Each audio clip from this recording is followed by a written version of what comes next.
Comment demander l'asile? Donc, faut que vous le sachiez, on demande l'asile parce qu'on remplit des conditions de l'article AD.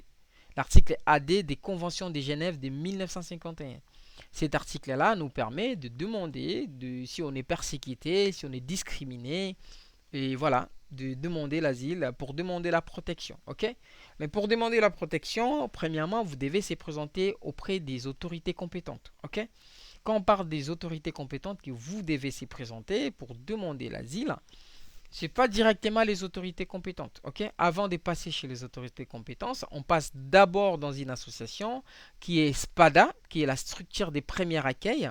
C'est que des associations qui ont gagné les concours, qui s'occupent de vous avant que vous ayez à la préfecture. C'est pour cela qu'on a des noms différents. On a Croix-Rouge, on a Forum Réfugié. Croix-Rouge, je ne sais pas s'il a gagné un truc. On a Forum Réfugié, on a aussi France Terre d'Asile, on a à Bordeaux, il y a un autre nom, j'ai oublié. Donc c'est par rapport aux associations qui ont gagné les dossiers. Par contre, pour demander l'asile, vous devez se rendre premièrement au SPADA. Pour se rendre à SPADA, c'est en ligne. Vous cherchez SPADA et les noms de votre ville. Vous arrivez à localiser directement le nom de votre SPADA rattaché à votre ville où vous habitez. Et du coup, quand vous allez appeler l'ESPADA, c'est pour prendre les rendez-vous. Il y a même des ESPADA qui acceptent les rendez-vous par mail. Et n'hésitez pas surtout. Quand vous allez au niveau d'ESPADA, quel est le travail d'ESPADA? Il va vous recevoir pour pouvoir avoir l'introduction de votre demande avec un formulaire. Qu'est-ce que vous formulez? Pour pouvoir après enregistrer vos données pour envoyer auprès des autorités compétentes qu'on appelle la préfecture dans un service qu'on appelle la GUDA.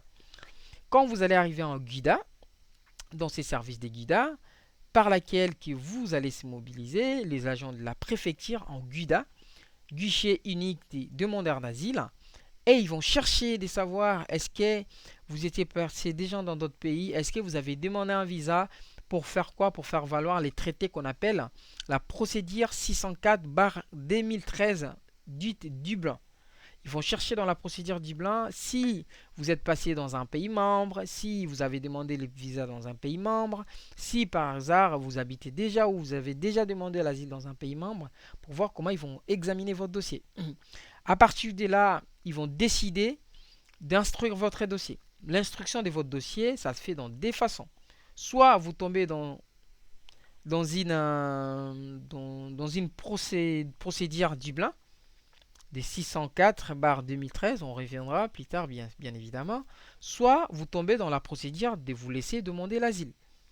Si vous tombez dans la procédure Dublin, il faut que la préfecture demande aux pays membres si vous devez retourner là-bas pour demander l'asile là-bas. Donc c'est ça en fait la procédure Dublin dite.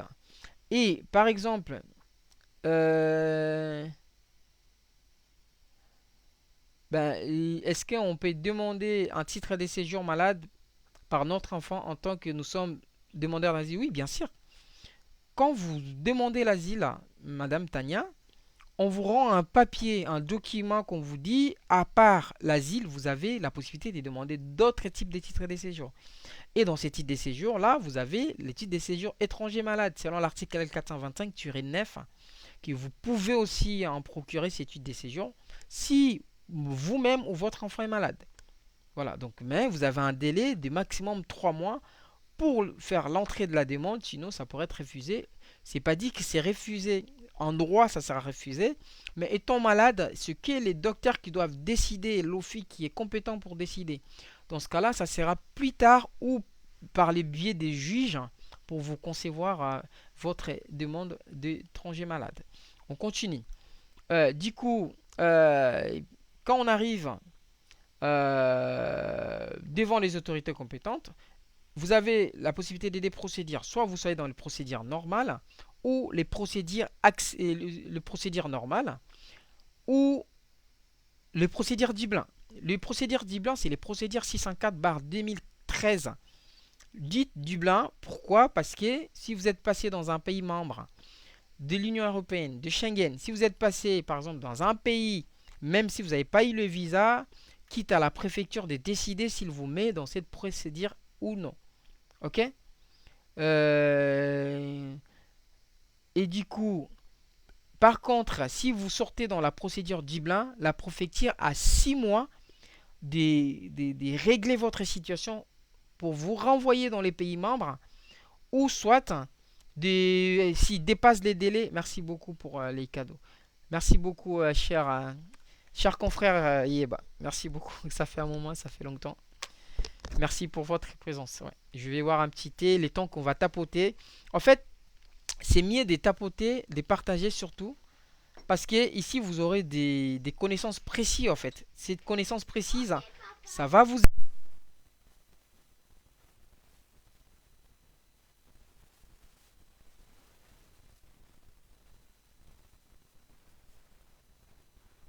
C'est important en fait, vous partagez pour qu'il y ait du monde. Merci beaucoup Yeba pour donateur principal. Merci mon très cher juriste, mon confrère. En fait, il faut qu'on partage parce que ici on n'utilise pas les sentiments en fait. Ici on vous explique vos droits, comment ça fonctionne. On vous explique, on vous rend autonome en fait. On vous dit pas des choses parce que après pour que vous puissiez prendre des rendez-vous pour payer. On vous explique comment ça fonctionne vos droits en fait. C'est important que vous partagiez à des gens et vous likez surtout pour qu'ensemble on sauve des vies. Donc il faut comprendre que dans la procédure Dublin, la préfecture va prendre contact avec votre pays d'État membre que vous êtes soit passé, soit vous avez eu les visas, ok? Ou soit un pays que vous avez déjà une fois de plus demandé l'asile. C'est à partir de cette procédure-là de 6 mois, ça commence quand ils ont la réponse. Après, on a trois types. On a trois types des Dublin en fait, des procédures par rapport au délai d'envoyer la demande au pays membre. Je ne vais pas vous amener là, ça va vous compliquer pour rien. Parce qu'on a des gens qui sont contrôlés à la frontière, les gens qui sont contrôlés pendant qu'ils étaient déjà au territoire, et on a des gens qui sont contrôlés parce qu'ils sont venus demander l'asile. Donc c'est trois types de contrôles différents. Les étalons qui se trouvent au niveau des logiciels Aerodac, parce que les informations, ça vient des Aerodac, et le logiciel des visas que vous demandez dans vos ambassades pour pouvoir localiser s'il faudra vraiment vous mettre dans quelle procédure.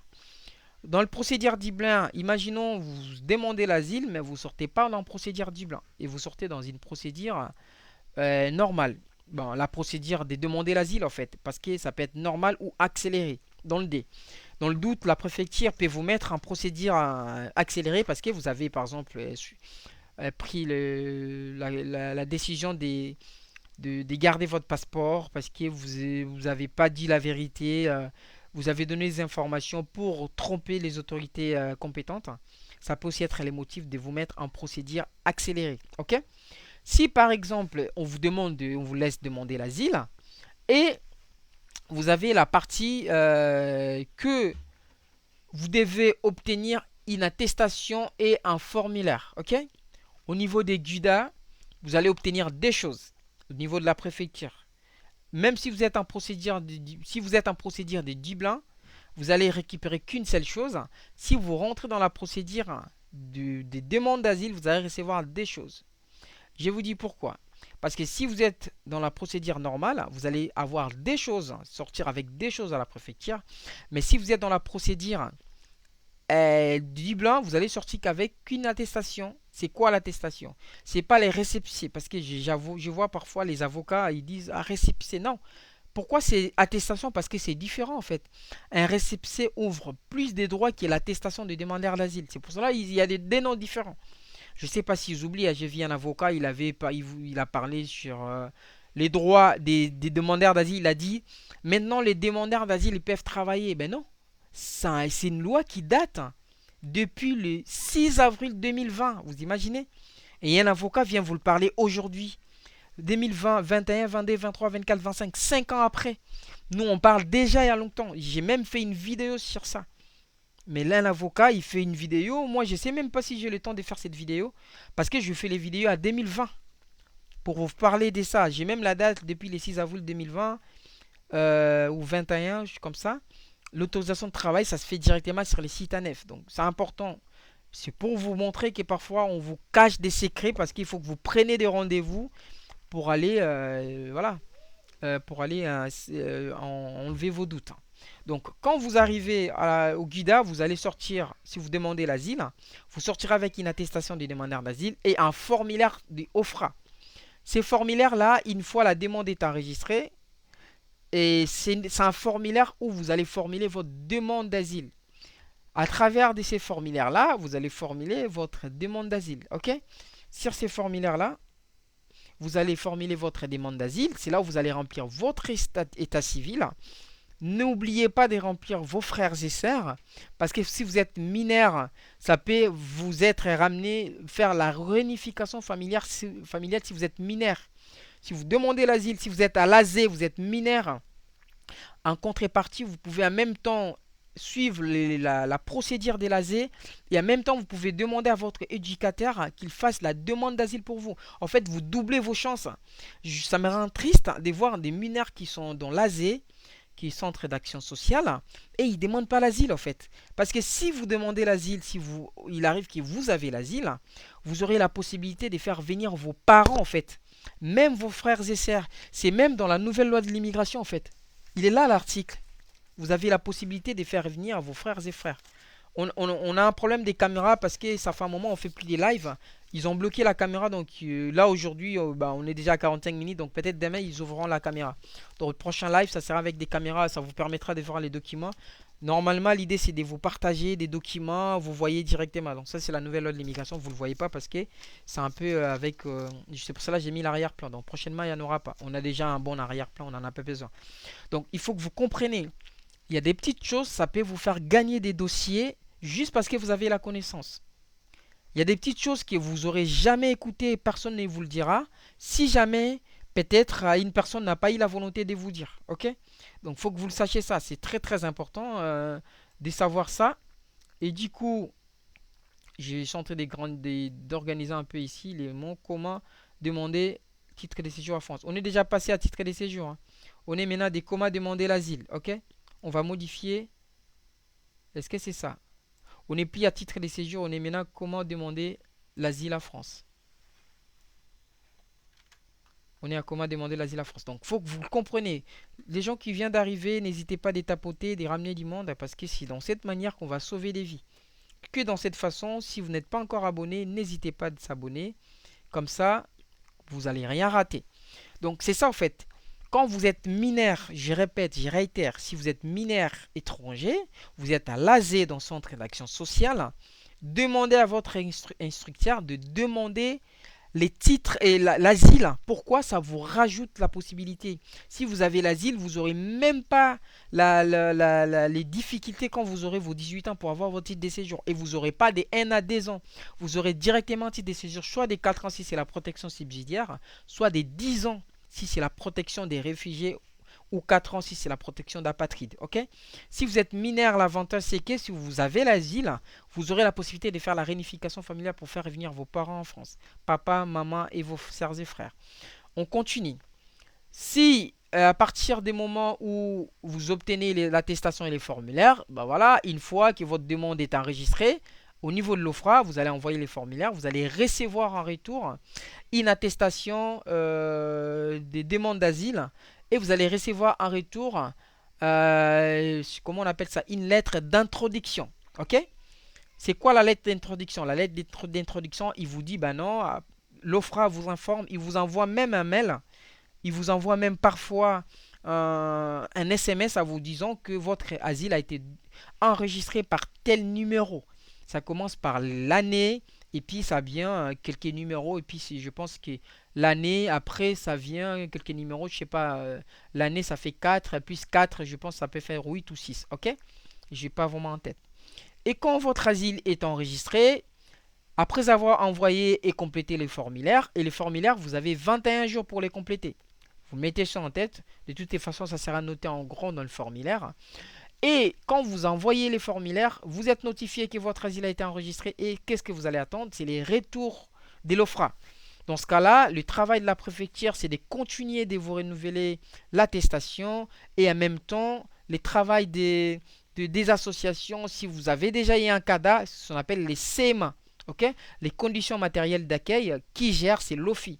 L'office, ça fait partie il fait partie des ministères de l'Intérieur, une partie des ministères de l'Intérieur, les DGF.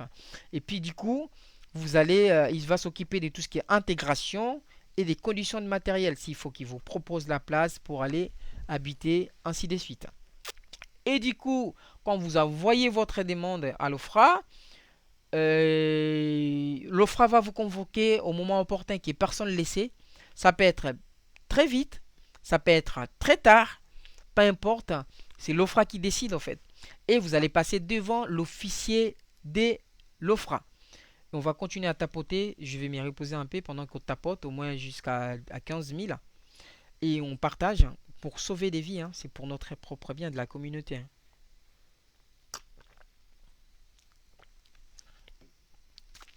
Si vous n'êtes pas encore abonné, profitez-vous et n'hésitez pas surtout.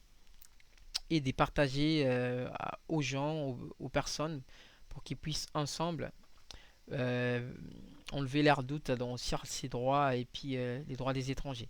Il y a une demande que je vois ici, mais attendez un instant, vous aurez des demandes, ok? Je vais juste finir pour la nationalité et pour la demande d'asile. Pour la naturalisation, on parlera pour un autre jour, ok? Parce qu'on n'aura plus le temps peut-être. Je vais finir bientôt et vous allez faire vos demandes. Et du coup, pendant que je parle, vous tapotez, vous ramenez du monde, c'est mieux déjà, pour sauver des vies. Et du coup, vous allez être convoqué devant l'officier de l'état civil pour corroborer votre histoire. Et vous allez dire qu'est-ce qui s'est passé. Les questions, ça peut être même concernant votre histoire, ça peut même sortir de votre histoire. Ça peut être peut-être des questions pour la culture générale de votre pays.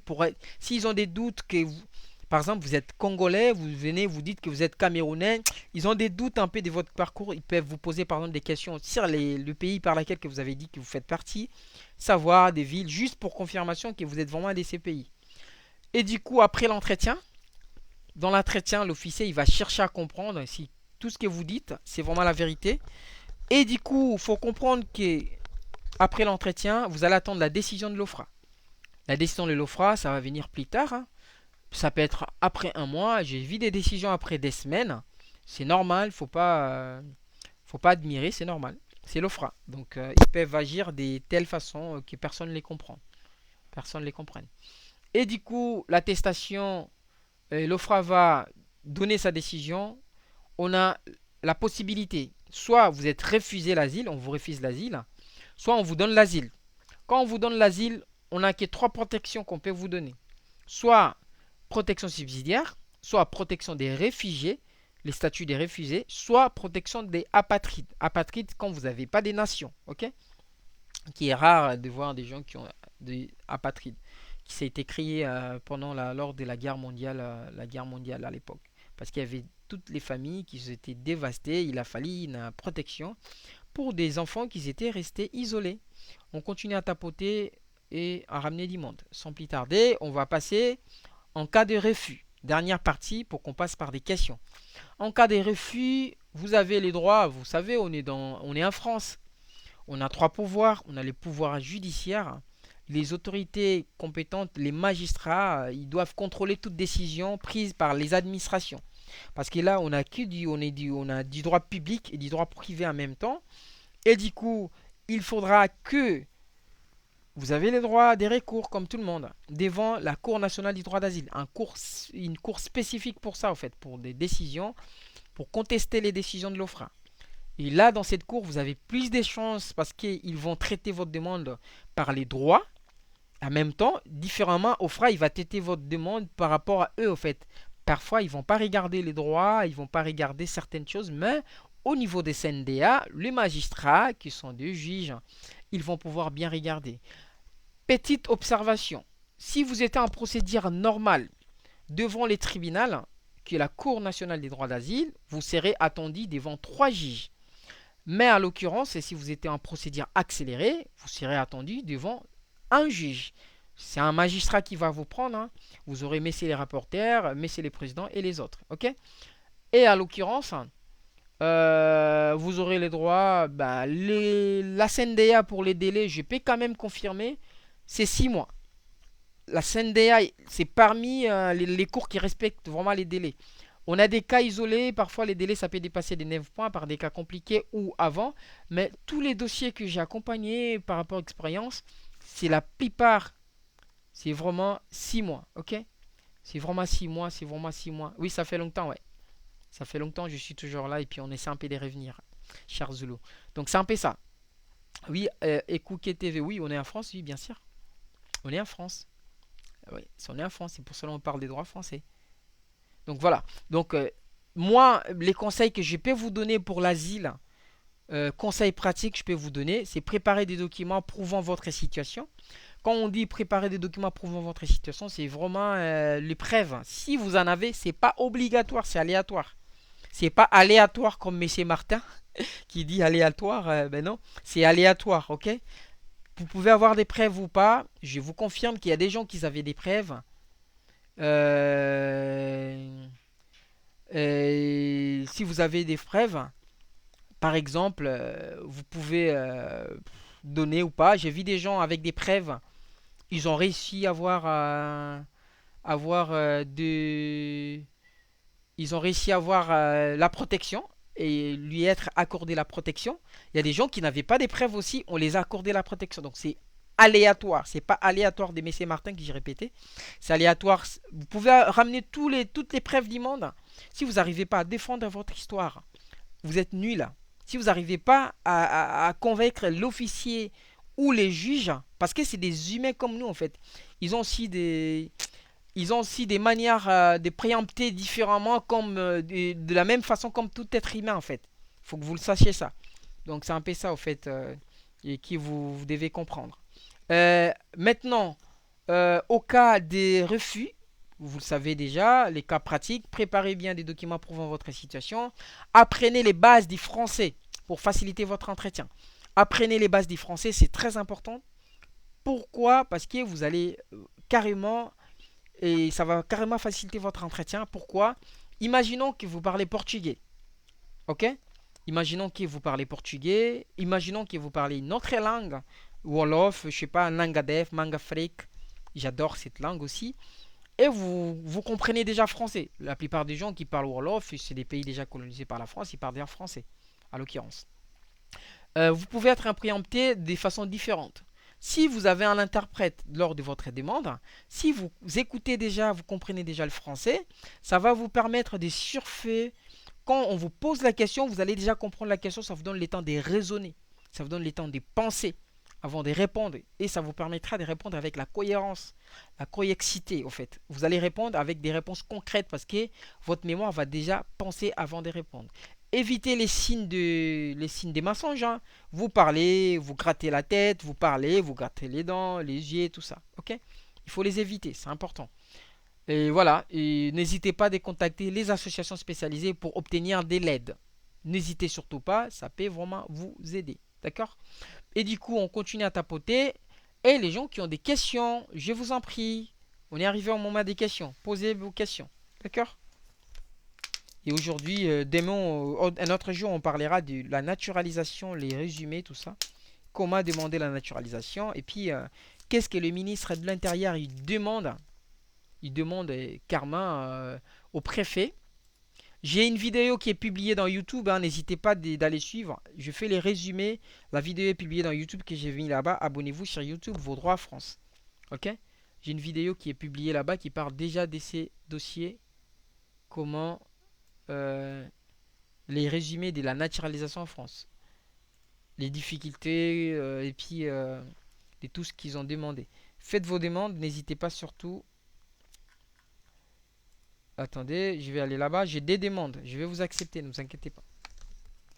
J'ai des demandes, j'attends que ça apparaît pour vous accepter. J'accepte l'espoir. J'accepte Messie Drame. On commence avec l'espoir.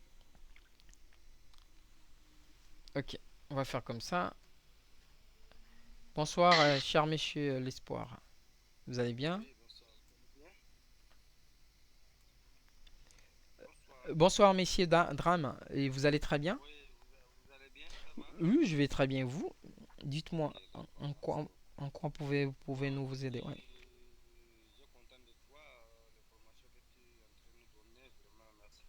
Avec plaisir. Voilà, bon, en fait, je suis démarche d'asile à ce moment-là, je suis même avec des doublés. Ah, vous êtes en procédure Dublin. Ok. Ouais, ouais, je vous suis des doublés, mais à ce moment-là, j'ai pas pu signer et j'étais même là-bas avant-hier, hier. Donc vous êtes assigné, oui, assigné des résidences. Ok. Mm. D'accord, en fait, ce qui est là maintenant, là, normalement, ce que j'ai pas pu signer, on m'a expliqué, ce qui m'inquiète seulement, on m'a déjà dit, en fait, il y a pas 8e mois là, je crois qu'en 8e mois là, la fille qui m'a resté là, il m'a dit 8e mois là, ça doit quitter, doublé, il doit quitter quoi, ça doit quitter sur moi. Ah, bon, j'ai dit d'accord, je signe, j'ai pas voulu. Bon, c'est ça qui est là. Mais je voulais savoir, quand on est allé doubler comme ça, là, normalement, ça passe comment? Non, en Est-ce que fait, vous allez. Oui, oui, je vous laisse finir. d'accord, allez-y. En fait, les procédures Dublin, c'est un procédure 604/2013 qui dit tout simplement les volumes est faible. Ben, les volumes est faible, est-ce que c'est ça? Ben, est-ce que vous m'attendez pas? On me dit que le volume est Oui, faible. oui, non, c'est bon, tu parles bien, c'est bon. Mais attendez, attendez, moi je vais regarder ici. Mais non, mon volume il est très bien, je pense à mon avis. Si le volume est bien, c'est bon. Oui, je sais pas. Regardez bien votre téléphone, s'il vous plaît. Donc, parce Oui, que j'ai un autre non, mais. téléphone que je suis en train de vérifier ici, je vois mon volume il est très bien. Donc, normalement, Euh, ça se passe d'une manière, quand vous demandez l'asile, vous tombez dans la procédure Dublin parce que vous êtes passé dans un pays spécifique. Donc ça veut dire vous êtes passé dans quel pays? En fait, j'ai passé par l'ambassade du Mali et j'ai trouvé le visa. Le visa, je venais à prendre Le le visa, visa. c'était le visa de quel pays? Visa de Schengen, c'était E- Belgique, ouais. Exactement. En fait, quand vous étiez passé par Belgique, c'est normal qu'on vous envoie en Belgique. Et parce que on me dit que c'est votre micro qui avait un problème, mais c'est pas grave. Vous êtes passé en Belgique, la procédure dit en fait, il faut qu'il demande à l'État membre pour pouvoir vous extrader en Belgique. Comment ça se passe? À partir du moment où vous arrivez, la préfecture va formuler une demande. Il a 2 mois pour formuler une demande à la Belgique. Et la Belgique va pouvoir faire quoi? Va pouvoir accepter si vous devez retourner là-bas ou pas. La plupart des cas, ils acceptent. Ces moments-là, quand ils vont formuler la demande, et vous allez attendre pendant 6 mois à partir de la réponse de la Belgique. Si pendant 6 mois, on ne vous envoie pas en Belgique, et automatiquement, vous devenez en responsabilité de la France. OK? Ouais, Et du coup, si dans les 6 mois, la préfecture il trouve la solution de vous envoyer il peut vous envoyer en Belgique. Avant de vous envoyer, quand il y aura la réponse, ils peuvent même vous donner la possibilité de faire un recours auprès du tribunal. Sauf que moi, j'ai dit aux gens, il faut bien penser pour faire les recours. Parce que quand vous faites les recours, les 6 mois qui commencent déjà à compter dans les recours, ça va revenir en zéro en fait. À partir du moment où les tribunal va trancher en fait. Parce que comme c'est un recours suspensif, ça va suspendre tout. Et quand la préfecture, le tribunal, le juge des tribunaux administratifs va répondre, ça va revenir en zéro en fait. Donc c'est juste ouais, ça en fait. Vous allez continuer à signer la résidence jusqu'au jour où on vous envoie en Belgique. Si par exemple le dernier jour on vous dit on vous donne les billets d'avion pour aller en Belgique et vous n'êtes pas parti en Belgique. Donc sachez-les, si vous n'êtes pas parti volontairement, sachez-les qu'on va vous déclarer comme la personne en fuite en fait. Quand on vous déclare comme la personne en fuite, dans ce cas-là, pour redemander l'asile, vous devez attendre 18 mois. D'accord? ouais. Pour redemander à nouveau l'asile. Moi, j'ai dit aux gens d'aller jusqu'à la fin. Pourquoi? J'ai déjà vu des cas jusqu'à la dernière minute, à la personne où on a donné le billet, il arrive, l'avion a été annulé et automatiquement on lui met dans la procédure de demander l'asile. Ouais, ouais. Voilà. C'est tout ce que je peux vous dire pour la procédure d'Ibla. Sinon, j'ai fait une vidéo. Et puis voilà, il faut suivre les canaux YouTube. Vous aurez toutes les vidéos sont là-bas, ok? Qui parlent un peu de tous les sujets. D'accord. Bon, je voulais te finir, je voulais finir. Et en fait, bon, si Belgique a accepté, tu dois venir, on donne des billets.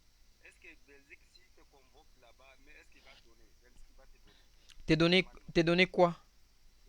Il va te donner l'asile. Non, c'est pas ça en fait. En fait, le fait d'aller en Belgique, ça confirme pas votre asile en fait. Là-bas, vous allez faire la procédure comme ici en fait. Et vous devez convaincre la procédure de la Belgique, que je ne connais pas. C'est presque les mêmes, hein, c'est presque les mêmes procédures. C'est à Belgique de décider ou pas, s'il vous donne ou pas. Donc c'est pas obligatoirement qu'il va vous donner. Donc il va, en fait, On vous envoie là-bas pour que votre dossier soit examiné là-bas tout court. C'est juste dans cette, pour ça, en fait. Pas du tout. Mais si France, ouais, je te comprends bien. Si France te met en poursuite normale, tu fais comment? Ben, tu demandes l'asile. C'est ce que j'ai dit. C'est ce que j'expliquais du début à la fin. Si la France, si la France vous donne la procédure pour demander l'asile, c'est ce que j'ai expliqué. On va vous donner les formulaires pour vous remplissez votre histoire. Vous allez envoyer à OFRA. C'est OFRA qui va examiner votre dossier. D'accord? Ah, d'accord, Voilà, d'accord. c'est juste ça. Merci beaucoup. Je vous souhaite une bonne journée. Monsieur l'Espoir, bonsoir. Bonjour, c'est Ah, Madame madame, Espoir. désolé, excusez-moi. Je vous en prie. En quoi puis-je vous aider? Non, c'est pas grave. Hmm. Mais Excusez-moi, les gens ont du mal à vous attendre. Est-ce que vous pouvez attendre madame ou pas? Est-ce que vous êtes là? Vous arrivez à attendre madame ou pas? Essayez d'ouvrir le micro peut-être, ça peut vous aider. Allez-y, essayez de parler. là, c'est bon? Là, Vous c'est bon, m'entendez c'est bien? bon. Là, je vous attends très bien. Impec. D'accord. Je voulais juste savoir, parce que je viens de rentrer, je suis déjà ta compatriote, je suis angolaise. Je suis ici en France, ça fait 7 ans et quelques. Oui. Et je voulais savoir pour la régularisation exceptionnelle du travail, est-ce que vous pouvez me donner quelques grandes lignes pour se régulariser pour le travail, s'il vous plaît? Voilà, donc là, vous évoquez la question de l'article, ben, la nouvelle loi de l'immigration. Je commence par là, hein. Donc, l'article L3, L435-4, je vais commencer par là. Cet article nous parle tout simplement de la régularisation des métiers en tension, ok? La régularisation exceptionnelle des AES, ok? Les grandes lignes de cette régularisation, que beaucoup de gens ne vous le disent pas, je mérite que vous compreniez très très bien. D'abord, il faut que vous le sachiez. Il ne suffit pas tout simplement d'avoir 3 ans sur les territoires. Là, de ce côté-là, vous remplissez les conditions parce que vous êtes là, ça fait 7 ans. D'accord? D'accord. Deuxième chose, votre métier devait figurer dans la liste de métiers au fait, qui est définie au l'article L414-13. Dites attention, des métiers qui est en difficulté à pourvoir au fait dans votre région ou dans votre ville. Et autre chose importante que beaucoup de gens ne sachent pas, pourquoi il faut vérifier la liste? Et la liste vient de sortir il n'y a pas longtemps, il faut chercher à les vérifier, c'est important.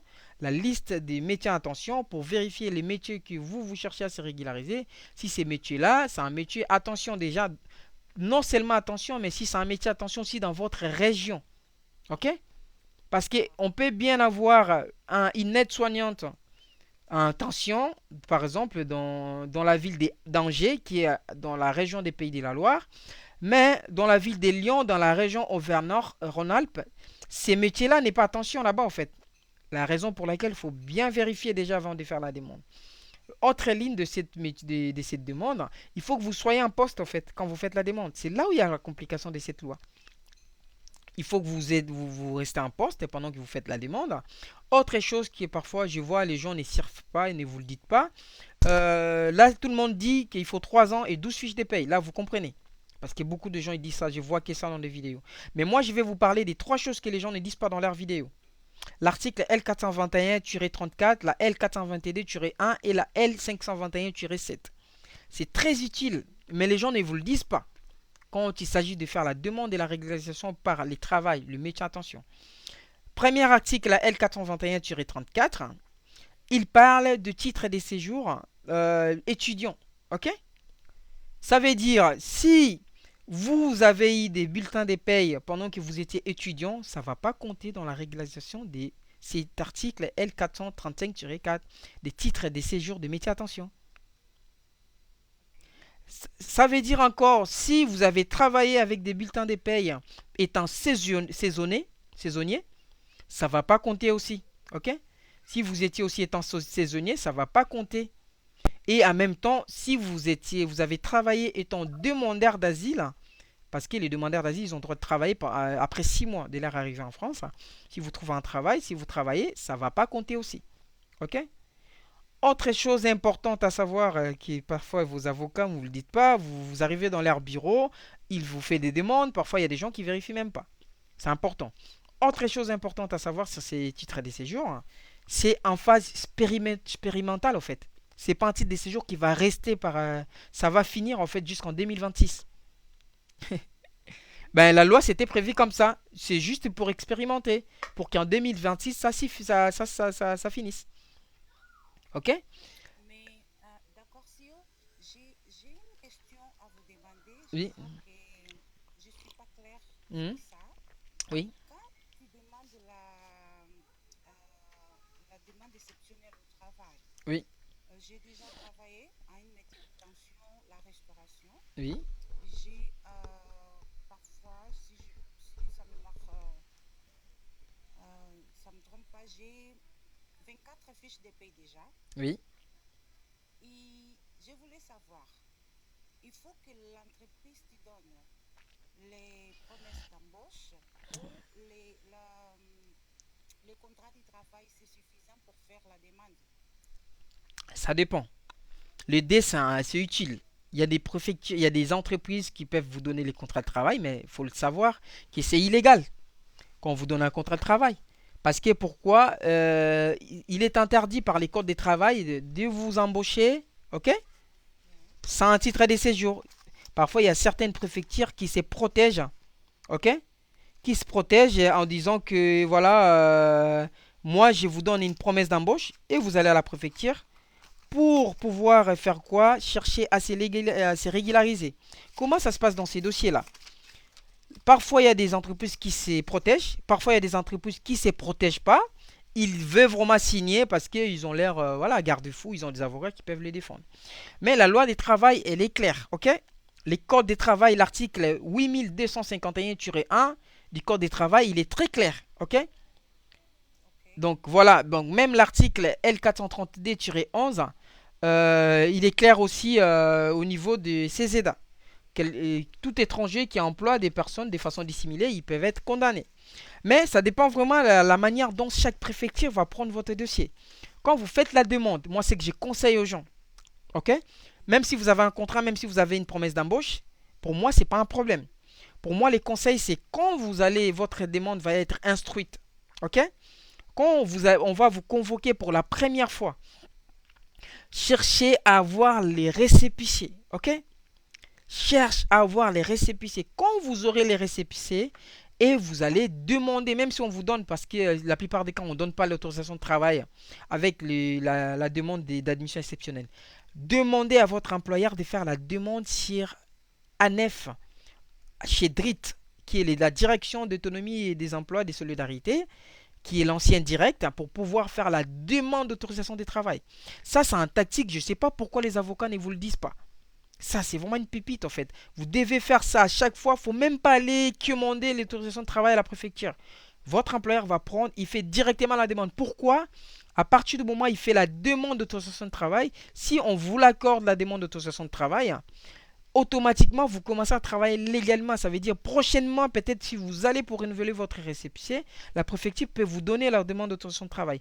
Parfois, qu'est-ce qui se passe? Quand on vous demande, quand vous faites la demande de titre de séjour, parfois la préfecture il demande l'avis de la DRICT. S'il faut qu'il vous octroie la demande d'autorisation de travail. S'il faut que votre récépissé soit vêtu de l'autorisation de travail. Et cette manœuvre-là, ça fait parfois qu'il ne voulait même pas encore. Il attend aussi la décision, son avis. Mais les préfets, comme les chevaliers d'or, hein, il peut prendre la décision s'il veut, mais c'est l'administration qui est comme ça. On demande l'avis parce que ici, les pouvoirs, c'est régule. Aucun pouvoir a le droit de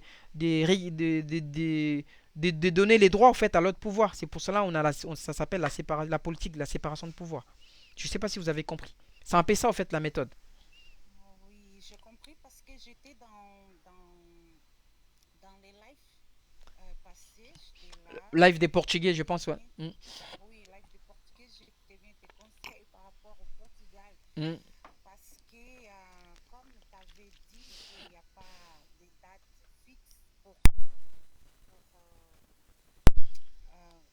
comment on dit, pour la régularisation, c'est pour ça que je vous demande aussi, dans mon cas, même si bientôt je vais faire 8 ans, Je ne sais pas si tu me conseilles à rester ici en France ou bien aller en Portugal parce que déjà il y a beaucoup de procédures à faire, il y a beaucoup de papiers et tout, donc je suis un peu Moi, dans votre cas, ça fait 8 ans. Déjà, je me pose la question, est-ce que vous avez un enfant?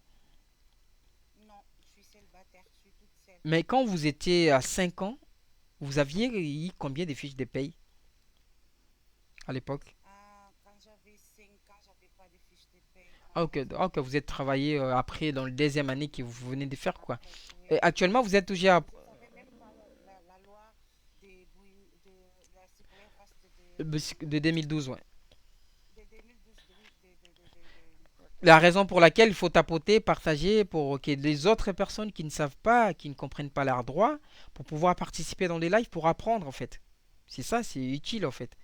Donc c'est important. Et du coup, moi, c'est que je vous conseille, vous êtes là, ça fait 7 ans. Vous travaillez jusqu'à aujourd'hui, j'espère, j'imagine. non, même pas. J'ai perdu mon emploi et là, je cherche un autre emploi. Donc, comme vous avez déjà, vous connaissez déjà, vous avez déjà l'habitude de travailler comme ça dans le noir, cherchez un emploi. Dès que vous trouvez un emploi, et vous faites l'entrée de votre demande. Voilà. Et vous demandez, vous informez l'employeur, vous allez faire la demande, voilà. Vous allez faire l'entrée de votre demande de titre de séjour. Et l'employeur, vous allez l'informer que comme quoi, vous avez la possibilité d'avoir les titres de séjour de métier attention. Il faut que ça soit un métier attention. Attention, il faut que ça soit un métier attention. Et vous faites la demande et vous allez attendre qu'est-ce que ça donne en fait. Moi, quelqu'un qui a déjà fait 7 ans, je ne vous dis pas d'aller directement à Portugal. Il faut d'abord tenter. Si par contre ça fonctionne pas, là vous pouvez voir les chemins du Portugal. Parce que là, si ça fonctionne pas, on vous donnera une OQTF, sûrement. Là, OQTF, ça fait 3 ans. Donc il faut attendre 3 ans. L'étant 3 ans, vous aurez déjà 10 ans. Peut-être dans 3 ans là en Portugal, vous pouvez avoir déjà quelque chose. Et tant que vous êtes angolais, angolaise. Ça sera ça mon conseil. Ouais. Voilà, voilà. D'accord. Merci beaucoup, Sio. Que Deus abençoe bastante. Gostei muito dessa live. De nada. Tamo Que juntos. Deus benisse. On reste. Il n'y a pas de souci. Merci à vous aussi. On reste là, on continue à partager, à tapoter, à ramener du monde pour sauver des vies. Monsieur Drame, vous avez encore. Monsieur Dramé, vous avez encore une autre question? Au revoir, Madame l'Espoir. On continue à Oui, tapoter. oui, c'est vous les questions. En fait, tout à l'heure, là, tu as parlé par rapport de la personne qui a de asile qui a 6 mois. Oui. Et bon, comme j'ai entendu, peut-être j'ai mal entendu. Vraiment, vraiment, vraiment, ce que moi je voulais seulement, s'il te plaît, je vais t'écrire dans ton compte. Je voulais qu'on continue ensemble avec mon histoire là, pardon. Parce que je Ben, suis dans le domaine oui, je suis dans le domaine d'asile là. C'est que j'étais quelque part, mais quand on se voit, je vais t'expliquer. Moi-même, j'étais l'histoire de Conde que tu as dit, mais parler là dans l'histoire là. Bon, en fait, ce que je veux, moi je voulais, on va se voir et avec mon cas, on va prendre ça pour c'est mieux. Pardon. il n'y a pas de souci, mais moi, actuellement, je suis trop occupé, je vois personne, mais on pourrait voir si on pourrait. Va déjà dans YouTube, il y a un lien qui est dans le bio dans YouTube, tu peux prendre un rendez-vous dans ces liens-là, ok? C'est un rendez-vous gratuit. Ok, Vous cliquez sur les liens, c'est un groupe de WhatsApp, vous allez faire la demande, je vous accepterai, on en parlera, d'accord? Faites déjà ça. d'accord. Bon, Il ok, d'accord, c'est bon. Je vais t'écrire. Merci. n'y a pas de souci. Merci, je vous souhaite une bonne journée. Donc, en fait, il faut que vous compreniez, quand vous faites des demandes des titres de séjour, on n'a plus personne, on n'a plus de demande, hein, donc c'est bon. Quand vous faites des demandes de titres de séjour, il faut être très prudent. Les titres de séjour des métiers attention, il y a beaucoup de secrets là-dedans. J'ai même pas encore parlé de l'article L441-1-D qui parle de l'usage des faux. Ok? Il faut faire attention, mais moi je conseille toujours des gens, il faut essayer. Si on n'essaye pas, on ne saura pas si ça va fonctionner ou pas. Donc, toutefois, il faut toujours essayer, mais essayez que quand vous remplissez les conditions. Quand vous remplissez les conditions, vous essayez, ça sera pas mal. Comme on n'a pas de demande, on va avancer dans d'autres choses. On va avancer des comment demander la naturalisation en France. D'accord? Comment demander la naturalisation en France. Si on a des demandes, on va couper pour répondre des gens. Si vous avez des questions écrites, les questions écrites, n'hésitez pas surtout. On va faire comment demander la naturalisation en France. Voilà, voilà, voilà. On va faire comme ça. Texte, copier. Comment demander la naturalisation en France.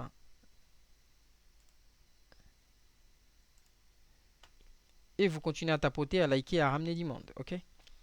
Et du coup, pour demander la naturalisation en France, vous devez savoir, il y a certaines conditions importantes que vous devez remplir.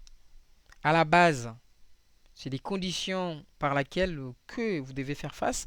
Si vous ne comprenez pas toutes ces conditions-là, même si vous allez utiliser un tiers pour demander la naturalisation pour vous, vous-même étant qu'usager, étant que demandeur ou demandeuse, vous devez ou demanderesse, vous devez savoir quoi faire, quelles sont les étapes, même si vous allez être accompagné. Mais il est utile, il est important vous-même de savoir comment faire cette demande de naturalisation. Je vais vous résumer ça. Il y a une vidéo aussi qui est déjà publiée dans YouTube, Vos droits en France. Il suffit juste d'aller là-bas, vous verrez, il y a une vidéo que tout ce que je vais dire, c'est vraiment une vidéo que j'avais écrite que pour ça. Je vous explique. Première des choses à savoir, quand vous voulez demander la naturalisation en France, déjà, il faut que vous vérifiez si les étapes essentielles si vous voulez devenir français. Vérifiez les conditions. Première des choses à faire. Même si c'est une autre personne qui va vous aider, qui va vous accompagner dans le dossier, mais vous-même, vous devez vérifier les conditions. C'est très important, c'est très utile de vérifier les conditions. Bonne nuit, mon frère. Je vais savoir quelles sont les conditions pour préparer les documents de demande d'asile. Ben, vous m'avez dit bonne nuit. Bonne nuit, ça veut dire pour aller dormir. Bonsoir, c'est encore là. Donc bonne nuit, ça veut dire vous partez, Madame Massamba. Donc c'est ça. Comment demander la naturalisation? Vous devez vérifier les conditions. Quelles sont les conditions que vous devez vérifier? C'est d'abord les conditions des résidences. Si vous êtes en France depuis combien de temps? Parmi lesquelles ça peut être, dans les cas généraux, c'est 5 ans. Ça peut être réduit à 2 ans pour certains cas, ou à 3 ans pour certains cas de déclaration aussi par mariage. D'accord? Et deuxièmement, vous devez au moins avoir un emploi stable et des ressources suffisantes. Ok? Dans les conditions, vous devez avoir un emploi stable et des ressources suffisantes. Autre chose, vous devez maîtriser la langue française. Les niveaux B1 pour le moment et méfiez-vous, les 1er janvier 2026, les niveaux B1, ça va passer par les niveaux BD. Et connaître les valeurs de la République. Quand vous voyez les gens font des lives, ils parlent de la France, l'Assemblée nationale, la Révolution française, les Versailles, la Déclaration des droits de l'homme, le commun, les élus locaux, les 6 phrases universelles, il faut être attentif si vous avez un projet de demander la nationalité. Ou la naturalisation, peut-être un jour ça peut vous être arrivé. J'ai expliqué toutes les étapes et je vous ai mis des images sur YouTube. Comment demander la naturalisation. Pour le moment, c'est la vidéo qui a plus viralisé au niveau des tics de YouTube. Voilà. Et vous devez maîtriser les français et vous devez avoir un casier judiciaire vierge. Ok? Ou un comportement exemplaire. Quand on dit un casier judiciaire vierge, c'est un casier par lequel que vous n'avez pas de condamnations là-dessus. Surtout les bulletins 3. Donc ça veut dire qu'il faut éviter. Et si vous avez des condamnations, moi je conseille des gens même parfois de faire la demande d'effacement des infractions. Ok, parfois on nous porte des plaintes, vous ne savez pas, c'est vraiment dans la base des données. N'hésitez pas soit de demander vous-même l'effacement, soit d'utiliser un avocat pour pouvoir demander cet effacement.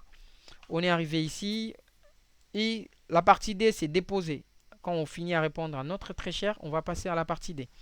Bonsoir, on va d'abord répondre à Madame Daniela. Bonsoir, Monsieur Demain, Madame Dermé Diva. Ma chère Daniela, j'ai expliqué du début à la fin comment les documents il faut préparer pour l'asile. Donc il faut juste les conditions, il faut avoir une histoire. L'histoire que vous allez raconter, et voilà, quand vous allez faire votre demande d'asile. Et faut le demander dans les étapes que j'ai expliquées. Les lives là, je l'ai enregistré. Quand je vais finir les lives, je vais directement les prendre comme tel qu'elle est. Je vais publier dans YouTube. Donc suivez les canaux YouTube et vous allez écouter tout ce que j'expliquais, comment demander le titre de séjour, comment demander l'asile. Ça va vous aider pour récapituler tout ce qu'on a dit aujourd'hui. Bonsoir Madame Diva. Je vous en prie. Ah, boa noite. A live não é de português, é de francês, infelizmente. On peut que parler français ici. Ouais, malheureusement. Allez-y. Oui. Ah oui, ouais, c'est ça. En fait, comme j'avais pas prévenu les lives, j'ai tout expliqué. C'est un peu compliqué de répéter parfois, mais je vais répéter en résumé dans 2 secondes, ok?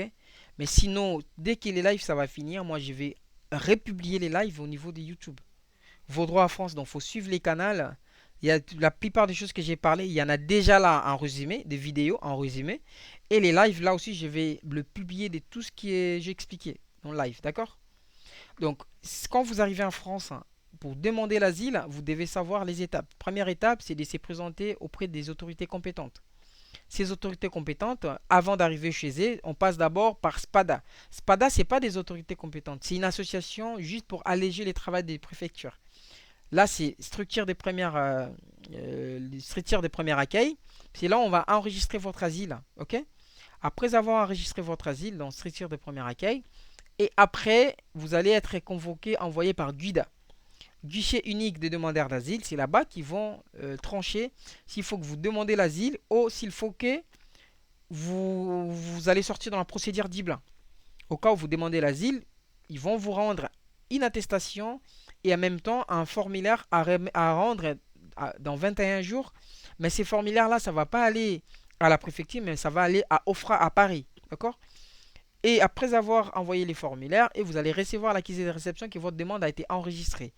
À l'occurrence, vous allez être convoqué par le fichier de cet organisme qu'on appelle OFRA pour être écouté. Quand vous serez écouté, et ils vont juger s'il faut qu'ils vous donnent la réponse positive ou négative. S'ils vous donnent la réponse positive, c'est bon, c'est un autre dossier, on en parlera peut-être un autre jour. Vous aurez votre titre de séjour selon les protections octroyées. Si c'est la protection subsidiaire, vous aurez 4 ans. Si c'est la protection des réfugiés, vous aurez 10 ans. Si c'est la protection d'apatride, vous aurez 4 ans. Toutes les protections, à part apatride, hein, parce que vous n'avez pas des nations, vous avez les droits de faire des réunifications familiales. Ok? Si vous avez des enfants, si vous avez un mari, peu importe l'âge, à partir de 18 ans, vous avez le droit de le ramener en France par la réunification familiale sans condition de logement et ni des revenus. D'accord? La façon la plus simple de ramener votre famille. Si par exemple, à l'OFRA, ils n'ont pas donné suite à votre demande, c'est un refus, vous avez les droits de contester la décision auprès des tribunaux qu'on appelle les cours nationales du droit d'asile. Ok? Devant les cours nationales du droit d'asile, si vous êtes en procédure accélérée, vous serez attendu par un juge. Vous pouvez être en procédure accélérée, c'est la préfecture qui définit. Hein, parce que vous l'avez menti, vous avez gardé votre passeport, il y a beaucoup de motifs. Ils les mettent là, même s'il n'y a pas de sens, les motifs qu'ils mettent. Si par exemple vous êtes en procédure normale, vous serez attendu devant 3 juges. Et là-bas, si ils jugent bon, ils peuvent aussi vous octroyer les mêmes protections. Ou la protection subsidiaire, ou la protection d'apatride, ou la protection des réfugiés. Si on vous donne la protection, c'est bon. Si on ne vous donne pas, à l'occurrence, la plupart des cas, on va vous donner l'obligation de quitter les territoires français. Mais pas au niveau de la CNDA, parce que ce n'est pas sa compétence. Qui va motiver cette mesure? C'est la préfecture, la plupart des cas. Mais il y a des gens aussi parfois qui ne sont pas concernés. Par exemple, des gens qui ont eu des enfants en France. Il y a aussi des gens qui n'ont pas eu des enfants en France. J'ai vu. Ils ont aussi je sais pas, cette grâce de ne pas l'avoir. Mais c'est rare. La plupart des cas, vous avez toujours OQTF, qui est l'obligation de quitter les territoires français. Et aujourd'hui, qui vous conditionne pour faire une autre demande, il faudrait attendre 3 ans sur le territoire français. Sauf par une certaine type de demande que moi je conseille quand votre enfant est réfugié ou quand votre mari peut-être est réfugié. Pour titre de séjour des parents d'enfants français aussi, je conseille, vous pouvez le faire. Mari des réfugiés ou parents d'enfants réfugiés aussi, parfois ça peut arriver de le faire. J'ai résumé en tout court toute la procédure. Ça, avec plaisir. Merci à toutes et à tous hein, pour votre présence dans ces lives. Et puis voilà, on a fait les nécessaires, on a surfait pour aujourd'hui. Et puis le plus important, c'est qu'on commence à rouvrir à nouveau des lives français. On va le faire petit à petit. Hein. Et du coup, je pense qu'on a fini l'objectif de ce qu'on a voulu faire pour aujourd'hui. N'hésitez pas de partager, de liker, de ramener du monde. Et on se dit peut-être à bientôt, peut-être demain. Ou après-demain, on ouvrira encore un petit live de quelques minutes. Et n'hésitez pas à s'abonner sur YouTube qui est là, vos droits à France. Parce que c'est là-bas que je suis en train de publier toutes les vidéos. Et après ces lives, je vais republier une vidéo directement dans YouTube. Comme ça, vous allez visualiser tout ce qu'on a eu et comme vidéo. Donc, madame, ele, boa noite, mano. Quero saber quais as condições de preparação dos documentos pedido de asilo. Já respondi quase todas as perguntas sobre isso. Ok? Donc, pour aujourd'hui, on se limite ici. On continue. On va aller derrière nos droits. Si vous vous abonnez pas, abonnez-vous, profitez-en. Même si vous voyez cette vidéo après dans YouTube, peu importe, n'hésitez pas de s'abonner et n'hésitez pas de partager aux gens pour qu'ensemble, qu'on vous résume vos droits en France, pour qu'ensemble vous rassasiez de vos droits en France. C'est très très important. Merci, je vous dis à bientôt, peut-être demain ou après-demain. Ciao, ciao.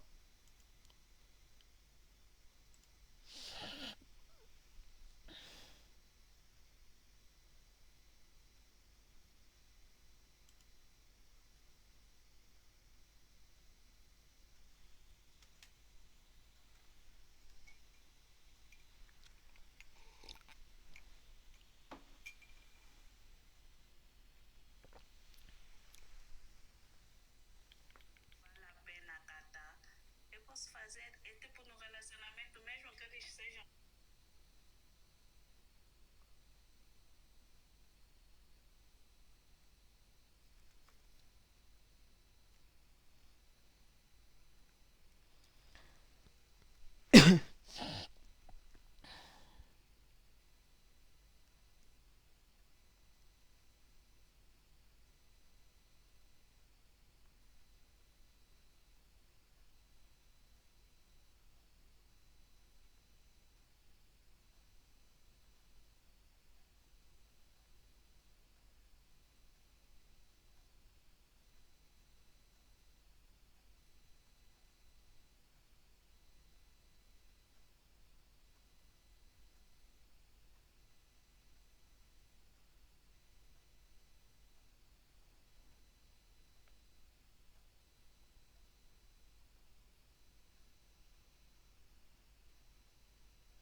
Ouais, bah,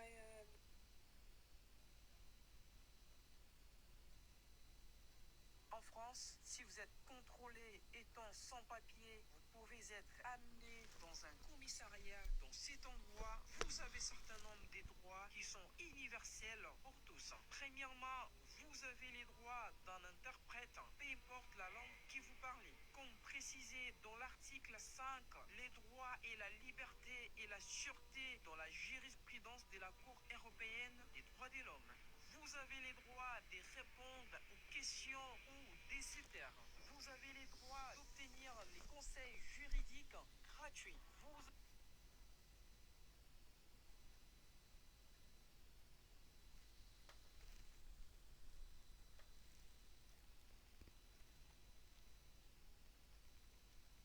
yaki na avion on s'en fout mutu na mutu aya na nzela likambo eza sur le terrain en fait otuna obotuna bote dibi sur le terrain nalingaka belgique te ah mama nyonso mpona mboka